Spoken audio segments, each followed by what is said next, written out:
Hi everybody.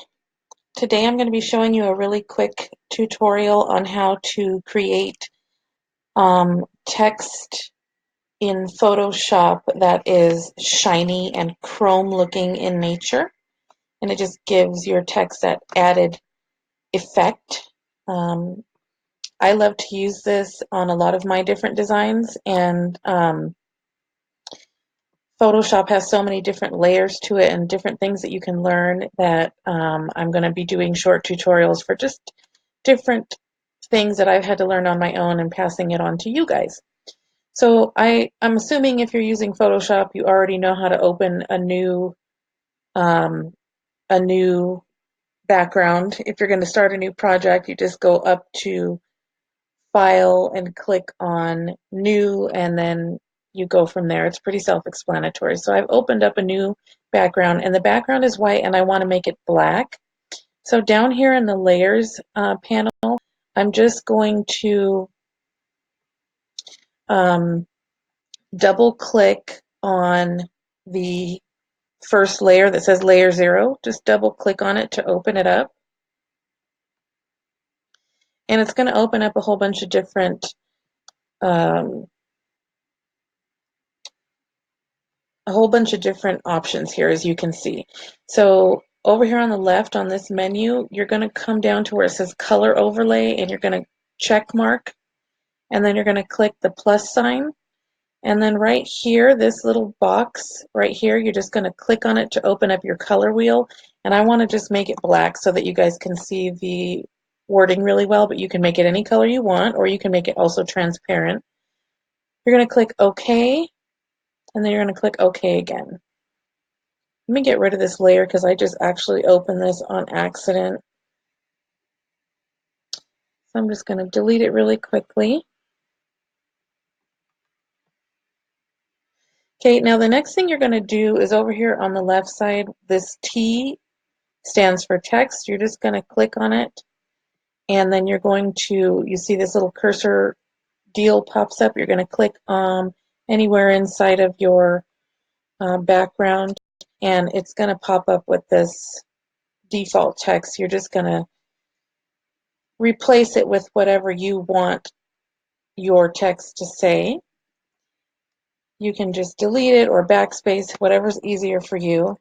And I'm just going to type in Chrome, and then I'm going to highlight it, and I'm just going to change it to a chunkier font. And I'm just doing this so you guys can see the effect a little bit better, but this can be done with any font. I love to use it with fancy fonts because I feel like it makes it pop and look so much better on different designs. So, but today I'm just going to use a chunkier, let's just use that one. We'll use the Georgia font. I'm going to hit Control T, which will select it. And then I can just take my cursor and move it here.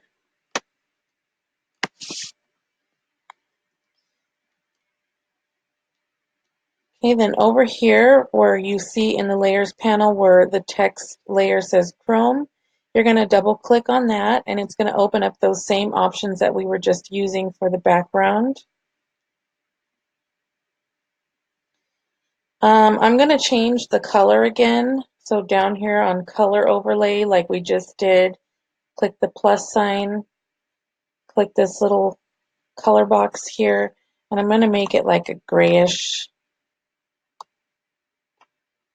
like that. It can be, again, any color you want, any color under the sun here using the color wheel. Click OK. And to give it that chrome effect, you're going to click up here on Bevel and Emboss. And already you can see it starting to change.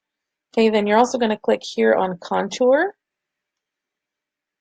Okay, then what you're going to do is you're going to leave this defaulted. You're going to click right here, just one time click, and it's going to open up a little more. The first thing you're going to want to do is make sure that these two numbers here are at 100%. If they're not, just drag this little cursor all the way over to the right until it hits 100%. Then right here where it says gloss contour, you're going to click the drop down menu, and there's all these different options, and you'll see as you click on them your font is starting to change. So use whatever one you think looks best. I have a few favorites, and it just depends on the font you're using as well. This one here is one of my favorites. Also this one. These big, huge peaks, those are good. Also this one over here is good all the way on the right. But for today, we're just going to use this one. This is probably one of the most frequent ones that I use. Then up here, where it says size, first let me just show you. If you click on outer bevel, it does that. So you don't, unless you want that kind of look, but usually it's inner bevel that you want. I always keep it on smooth, and I just mess with the size. So if you see, if you do this, you'll see how the shiny effect starts to change and show up in different areas of your font. So just play with it until it looks how you want it to look.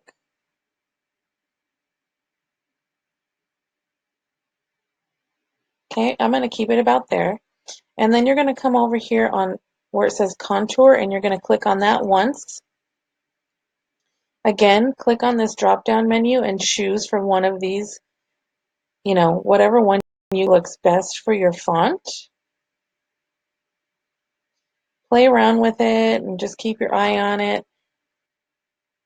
I like that one. Usually I tend to choose the ones that have the high peaks and the valleys like this, but any of them will work. Just depends again on the font and what look you're going for. So once you've chosen that, you're going to put that at 100%. You're going to click OK.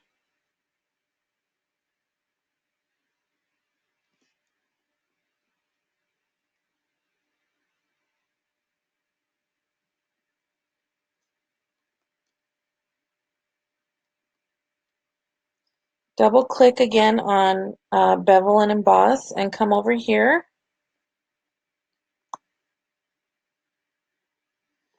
I usually put the soften on 0 because if you play with it over this, you start to lose the effect. So I usually keep it on 0.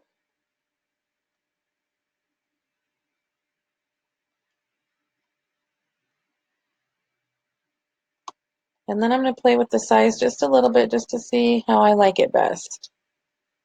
And I think right there is pretty good for me. Again, it's just a matter of playing around with it for you guys to see how you like the shiny effect to look, if you want it more, if you want it less, but it's really just this slider here, size, and picking your contour from the drop down. So pretty easy, you guys, and as you can see, it looks really shiny. If you click OK, and there you have your shiny font. And it gives it that mirror reflective shiny effect, and I think it looks really pretty. This looks especially good like on flyers and different designs, but you can use it for anything and you can use it in any font. So that was today's simple tutorial on how to make a shiny chrome looking font in Photoshop. And then of course you would just save it to your desktop or wherever you save your files, and that's it, guys. So I will see you guys in the next. Talk to you later. Bye-bye.